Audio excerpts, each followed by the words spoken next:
So in order to justify these laws of logarithms, I would like to try and make a point and illustrate it to you graphically, because I think that's a little easier to understand than the algebraic proofs.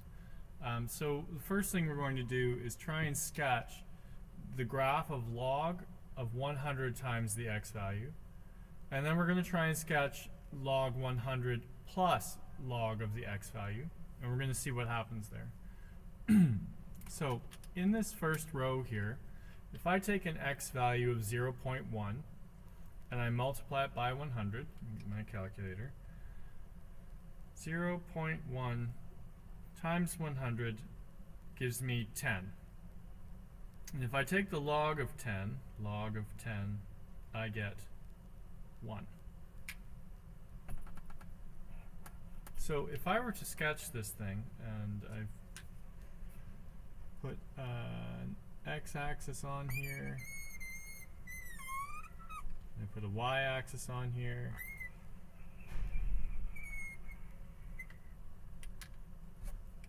what I just figured out is that when x is 0.1, so that's in here somewhere, the y value would be 1. So that's about there. So the next point I'm going to do is I'm going to take 1, put it in there. So 100 times 1 would be 100, and the log of 100 is 2. So when x is 1, the y value will be 2. That's about here. When the x value is 5, put that in there, I get 500. And so the log of 500 is 2.699.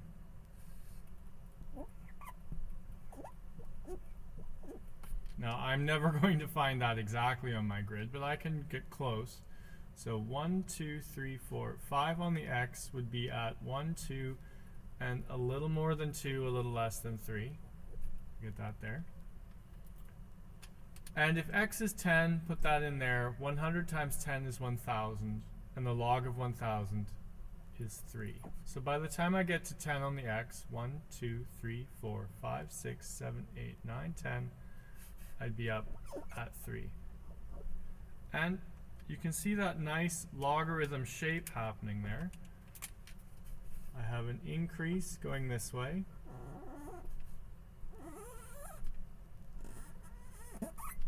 And I have a tail headed down asymptotically along the y-axis. So that's my sketch of log of 100x. Alright, so for the next graph, instead of doing 100 times the x value and then taking the log, I'm going to do the log of 100 first, and then add to it the log of whatever this x value is. Now if I type in log 100, I would quickly discover that that is just 2. Why didn't I just write 2? Well, I'm trying to illustrate a point to you about these numbers and how they're arranged. So if I were to do this row, I would end up with log of 100, which is 2, and I would have to add to it the log of 0.1. So 0.1 log is -1. Now 2 plus -1 gives me a total of 1. So when x is 0.1, I'm, in the same spot. Alright? Well, log of 100 is just 2 plus the log of 1. Let's see, log of 1 is 0. 2 plus 0 is 2. So when x is 1, this graph should be at 2. Alright. It's exactly the same spot again. Wonder of wonders. For this row, log 100 is just 2. Plus I'll have to add the log of 5. Log 5 is 0.6989. 699 if I round. Should be 2.699. So when x is 5, I'm at 2, a little more than 2, a little less than 3. I'm at exactly the same spot. And down here, log of 100 is 2, plus the log of 10 is just 1, giving me a total of 3. So I'm in the same spot. So despite the fact that I did this one by multiplying the x value by 100 and then taking the log, and I did this one by taking the log of 100 first and then adding the log of whatever the x value is. I calculated these two different ways, but I ended up with exactly the same sketch. And what I'm hoping that will illustrate to you is that this graph here, log of 100x, is the same as log of 100 plus log of x, which is going to lead us to our first law of logarithms. This isn't unique to 100. This is true for any two values inside of a logarithm. So log law number 1 is that the log of any two things multiplied together, so whatever this is and whatever that is equal to the log of those things taken separately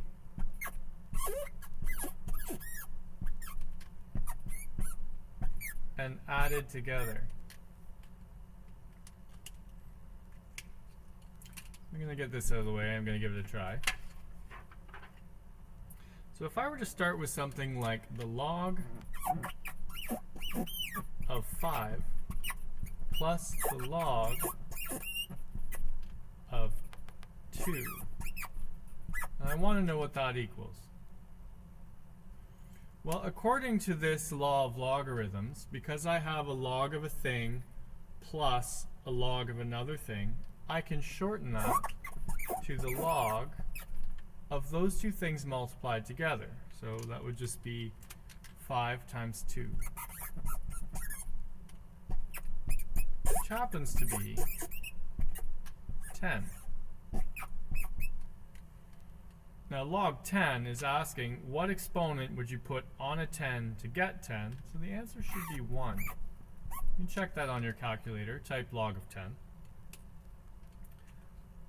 Now that seems a little suspicious, because if I were to try these separately, log 5 is, let's see, log 5 equals 0.698970004, etc. And it never actually stops. Log of 2. Now, and that's the crazy thing. This is an irrational number, and I'm trying to tell you that it never ever stops. And yet, if I add this to this, I'm supposed to get 1. A nice tidy answer with no decimals at all. That's what makes this suspicious. But let's carry on anyway. Log of 2 would be 0.3101, wait a minute, 0.3010299996, etc. So both of these numbers do continue on to infinity, because they're irrational. But I'd like you to notice something funny that's happening. 4 and 6 is 10. Carry the 1. 1 and 9 is 10. Carry the 1. 1 and 9. Make sure I get the messy. So 1 and 9 is 10. Carry the 1. 1 and 9 is 10. Carry the 1. 1 and 7 and 2 is 10. Carry the 1. 1 and 9 and 0 is 10. Carry the 1. 1 and 8 and 1 is 10. Carry the 1. 1 and 9 and 0 is 10. Carry the 1. 1 and 6 and 3 is 10. 1.000000, and presumably, all the way down here, these numbers are partnering up to equal to 10 as well. That's kind of weird. But it does help to underscore the idea that this particular law of logarithms happens to be true. So we'll try another graphical justification for the next logarithm law. In order to do that, I'm going to have to create a table of values for log of the x value divided by 1000. And then I'm going to do a graph of log of the x value minus log of 1000. So up here, first off, my first x value is 0.1. So 0.1 divided by 1000 is 0.0001. And log of that number, log, is -4. So if I were to construct an axis here, what I've just figured out is that when the x value is 0.1, the y value is -4. So 0.1 on the x is really close to this axis. -4 is to about there. Alright, the next one. When x is 1, I'm going to take 1, divide by 1000, and then take the log. So 1 divided by 1000 is 0.001. Log of 0.001 is -3. So when x is 1, that's here, the y value is -3. There we go. We're going to try when x is 5. So 5 divided by 1000 is 0.005. The log of that value is -2.3.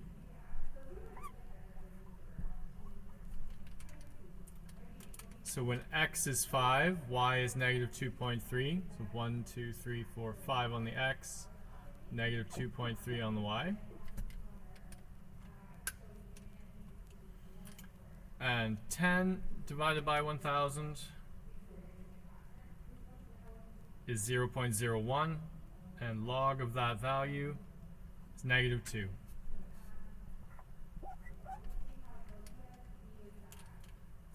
So when x is 10, 1, 2, 3, 4, 5, 6, 7, 8, 9, 10, the y is -2. And I can see the logarithm shape happening there. I've got this tail, right, the vertical asymptote along the y-axis, coming up and then curving ever so slightly as it takes off to the right. So that's the standard log shape. I'm going to work on this one. And the first thing I'm going to do is type in log 1000 into my calculator. So log of 1000 is 3. So when I do this line, take the log of the x and then subtract log 1000, I'm just going to subtract 3. I think that's going to be faster. So if I take log of 0.1, log 0.1, I get -1. Minus 3 gives me -4. Surprised? This should look very similar to what happened in the last example. So log of 1, to fill in this row, is 0. Log of 1 is 0. Minus 3 gives me -3 in total. Log of 5 is 0.6989. Minus 3 is -2.301.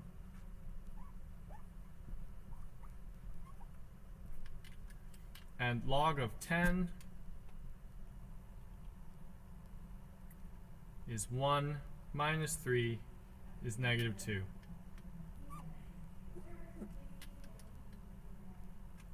So if I were to go and plot this one onto this graph, when x is 0.1, y is -4, well, that's this dot again.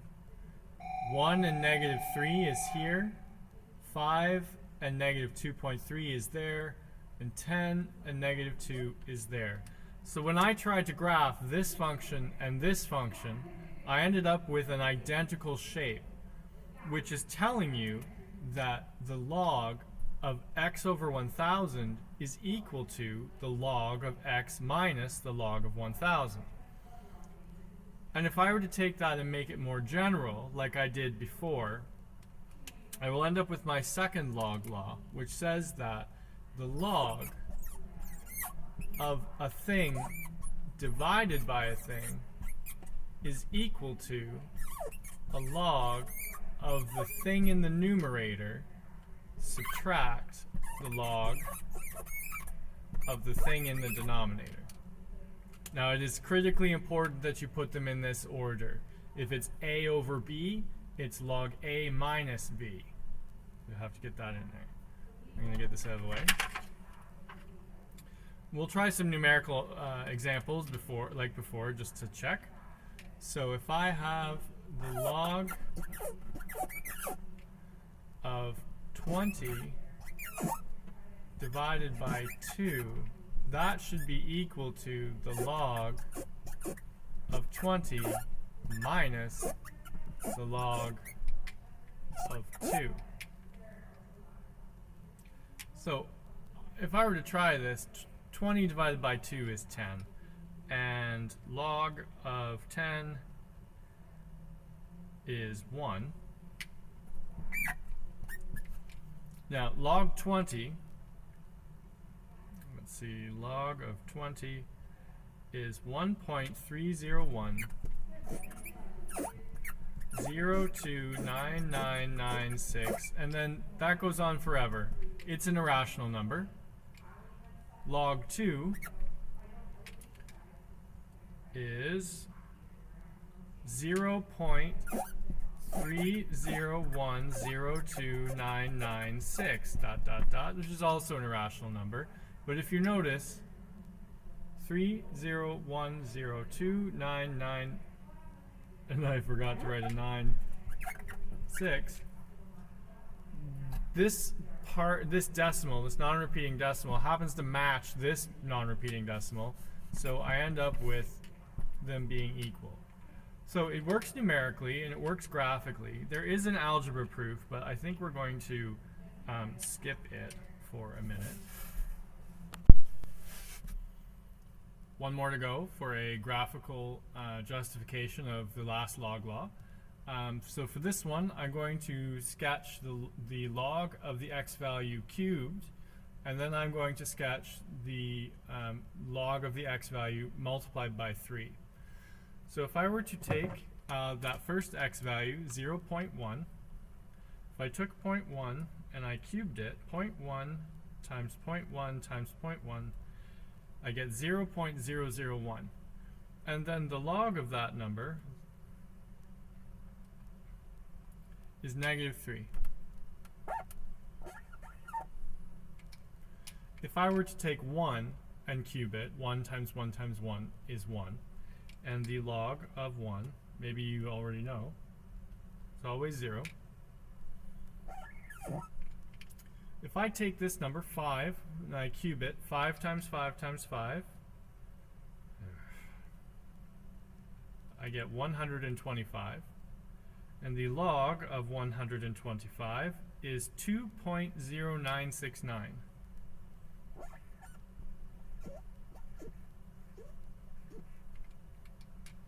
This number here, 10. 10 cubed is 1,000. So the log of 1,000 is, again, maybe you know, log of 1,000 is 3. So if I were to sketch this, give myself an axis, like so, and get myself a marker, like so. When x is 0.1, that's right here up against the axis, then my y value is -3, so 1, 2, 3. When x is 1, y is 0. When x is 5, 1, 2, 3, 4, 5, the y is 2 and a little bit. And when x is 10, y is 3. So 1, 2, 3, 4, 5, 6, 7, 8, 9, 10, 1, 2, 3. And I get that nice logarithmic curve showing up. I have the vertical asymptote down here resting on the y-axis, coming up to this gentle curve, just like so. Looking just like an exponential that's been flipped across the line y equals x. If I go down to this row, where I'm taking the log of this x value first and then tripling it, let's try that one. So log of 0.1 is -1. And -1 times 3 would give me, surprise, -3. Log of 1, well, that's always 0. So 3 times 0 is 0. The log of 5 is 0.69897.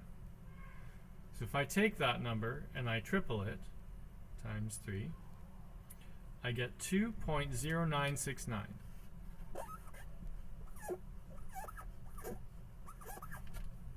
Again, not a surprise. That last one, log of 10, is just, say it with me, it's 1, and then 1 times 3 is 3. So if I were to go and try and sketch this particular function down here, when x is 0.1, y is at -3, it's the same dot, same dot. This one is the same dot, and this one is the same dot. I get the exact same function showing up again. So what I've got here for this last log law is that the log of anything to an exponent is the same as taking the log of the base and multiplying it by that exponent instead. So we'll do a few numerical examples just to make sure that's working out. So if we were to try the log of 27. Well, if I were to go and do the log of 27, I would end up with log 27 equals 1.431 363 764. And of course that extends forever. So if I'm going to use a few little math facts here, and I'm going to realize that log 27 is just 3 cubed. And my log law up here says that I can take this exponent and I can drop it down in front and do it as a multiplication instead. So if I were to do that, I'd have 3 log of 3. And if I type in log 3 to the calculator, log 3, I get 0.477121255 ... which is not this number, until I multiply by 3. So multiply by 3 gives me 1.431 363 764. Which is exactly the same value. So you have some numerical evidence there that this particular log law also applies.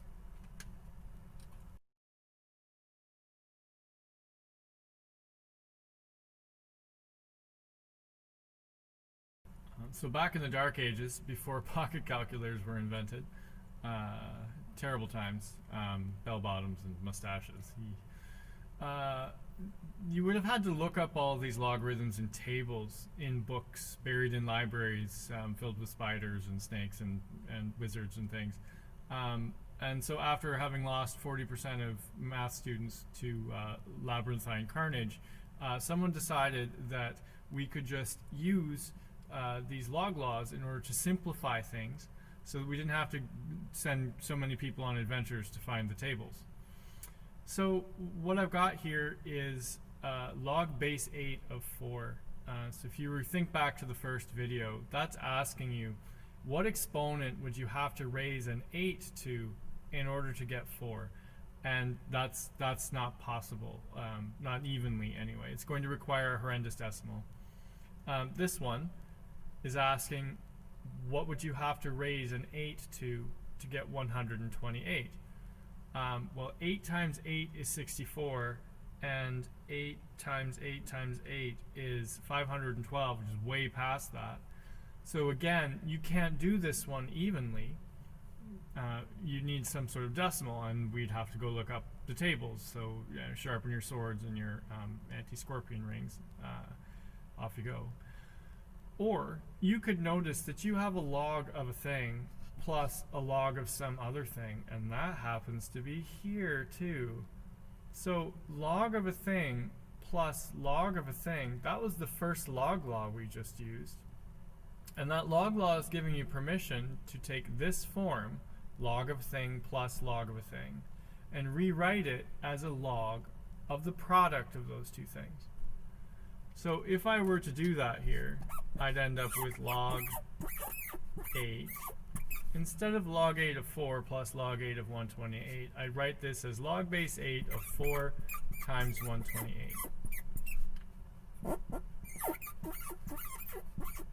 I'm going to do that multiplication. 4 times 128 times 128 times 128, and I get 512. So it's asking you, what exponent would you have to raise 512 or 8 to get 512? And we just mentioned a minute ago that 512 happens to be 8 cubed. So log of a number acting on an exponential of the same base undoes itself, and I'm left with 3. So even though this thing had a horrendous non-repeating decimal that we had to look up in a terrifying table, and so did this, because of the laws of logarithms, I can just combine them and they end up with an exact answer of 3, which is sort of neat. I'm going to erase that and try a different one. So again, log 6 of 180, that's asking what exponent would you have to put on a 6 to get 180. 6 squared is 36, which is too small. 6 cubed is 216, which is too big. So I don't have an exact answer for that one. This is saying what exponent would you have to raise a 6 to get 5, and you can't do that evenly either. So there's awful decimals. But I'm subtracting these two logs, so I take a gander up here and notice that a log minus a log is another one of my log laws. So I'm going to use this to convert this particular form into that particular form, and then we'll see if it gets any easier. So this log law says if I have log of a thing minus a log of another thing, I can write it as a single logarithm as long as the first thing goes on top. So 180 goes on top. So I'm just going to type in then 180 divided by 5. 180 divided by 5 gives me 36. And I'm going to realize that 36 happens to be 6 squared. So a log base 6 on an exponential base 6 undo each other because they're antifunction pairs, and the only thing left is the 2. So again, this had a horrible answer. This had a horrible answer, but the pieces of this thing that are horrible happen to undo the pieces of that are horrible, leaving only 2 as your final answer. Erase this, do one more.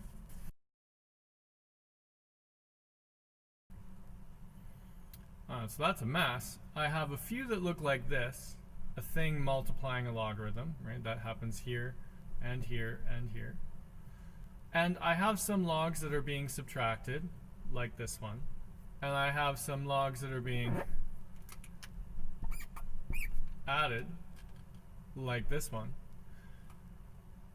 And I want to try and combine all of these things into a single logarithm. So that's what the practice problems will say. They'll say, combine this as a single logarithm and evaluate if possible. So I'm going to go through this, and the first thing I'm going to get rid of is you notice that this log law doesn't allow you to have a number in front, and this log law doesn't allow you to have a number in front, but this one does. That's the clue for which one to do first. So I'm going to do this transformation first. I'm going to take the numbers that are in front, and I'm going to pop them up as exponents. So instead of 6 log 2, I'm going to have log of 2 to the exponent 6. Instead of 2 log 4, I'm going to have log of 4 squared. And instead of 2 log 5, I'm going to have log of 5 squared. All right.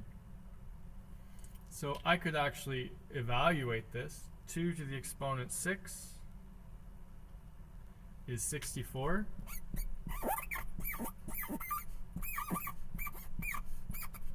4 squared is 16. And 5 squared is 25. So I have this log minus a log here. So if I look up there, log of a thing minus log of a thing, I can write it like so, as long as the first thing goes on top. So I'm going to have log of 64 divided by 16.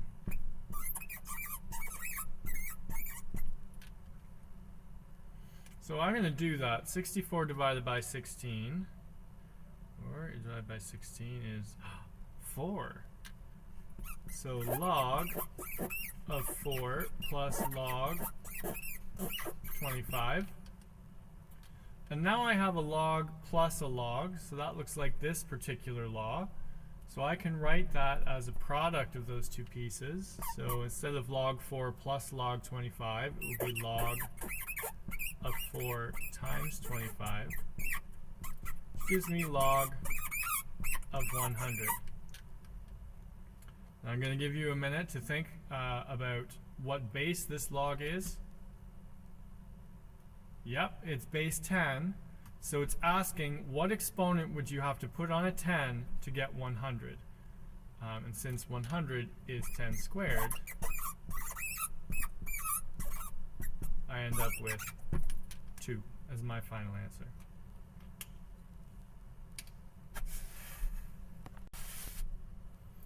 So as an example of how these log laws can make your life a little bit easier, I'm going to try and solve this exponential equation using the logarithms, and then use the log laws in order to carry my answer to the finish line without having to evaluate midway through and then have to rewrite all of those horrendous decimals again and again and again, and hopefully end up with an exact answer as a result.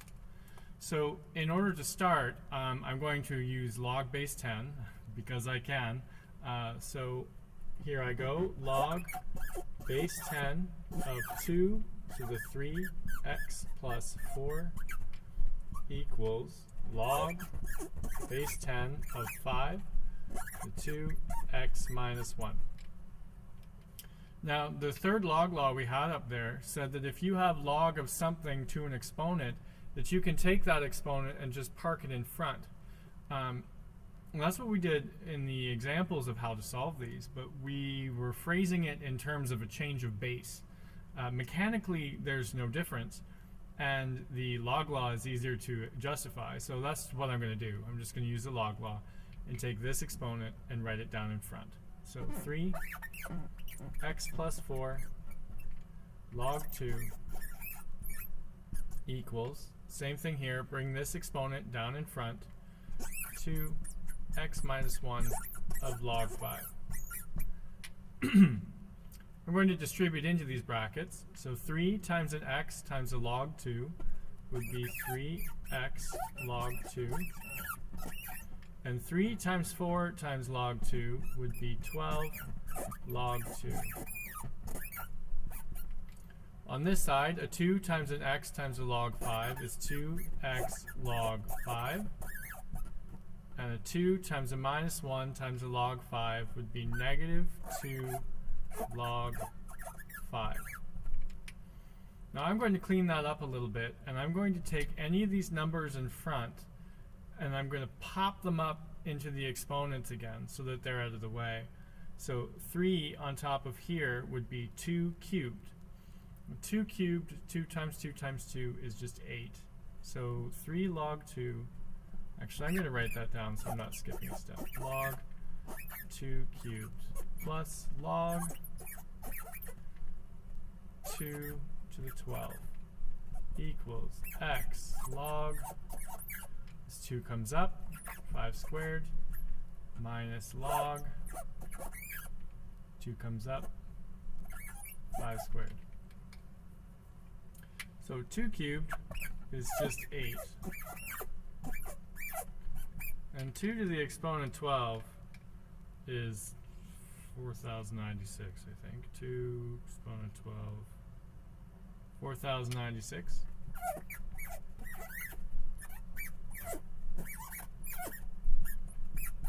Five squared is 25. 5 squared is also 25. Now I have an x here and an x here, so I have to gather like terms. This piece is going over, this piece is coming over here. So I end up with x log 8 minus x log 25. That's this one. This one was already here, minus log 25. This one comes over as subtract log 4096. Both of these terms have an x in them, so I'm going to factor that out, leaving me with log 8 minus log 25. And on this side, there's a negative in both. I'm going to factor it out. Log 25 plus log 4096. Now, here's where my log laws come in. Here I have a logarithm minus another logarithm. Well, that was the second log law we did. So I can write that as log of 8 divided by 25. And that saves me some space. As long as this one goes on top. And over here, I have a logarithm plus another logarithm. That was the first log law we did, so I can just write that as a product, as log of 25 times 4096. Now, the only thing left to do here is to divide both sides by log of 8/25 in order to get it over here so that I have x by itself. So if I did that, I end up with minus log, I'm going to do this multiplication, 25 times 4096, nope, 20 times 4096 is 102,400, 102,400 divided by the log of 8/25. So that looks awful, but it's exact. I didn't round. I didn't have to use a decimal at any place. This is the precise answer for what exponent would go here and there in order to make the left side and the right side equal each other. And when you get to this level in math, a number isn't necessarily the answer that you're after. Sometimes an expression left in functions is the better choice. In fact, if we were using this calculation, I don't know why, to launch rockets, for example, if you were trying to round sufficiently for blasting a rocket off to Mars, keep in mind that you're sitting on, what, like 400 tons of liquid hydrogen, and then you're going to add in an equal amount of liquid oxygen and just light it on fire and see what happens. How many decimal points of accuracy is required in that particular exercise? And if you get it wrong, you end up either exploded into a bazillion little parts, or if you put in too much, or if you don't put in enough, you get up there and you don't have enough punch to either escape the atmosphere, so you crash and die, or you have enough to escape the atmosphere but not quite make it to Mars, so then you crash and die, or get stuck in some sort of crazy elliptical orbit that you can't escape from forever. So how accurate should you be? Well, now that you have the log laws, you have the capacity to be perfectly precise, with no rounding, no errors, no nothing. You want to know what exponent goes here and here to make them equal?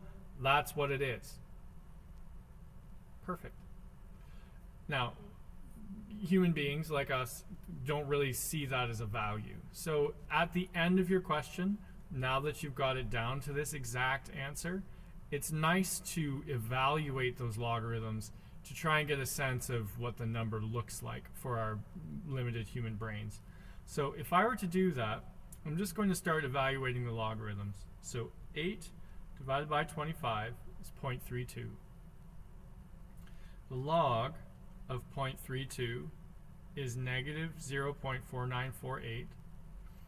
I'm going to put that in the denominator. I get negative 2.0208.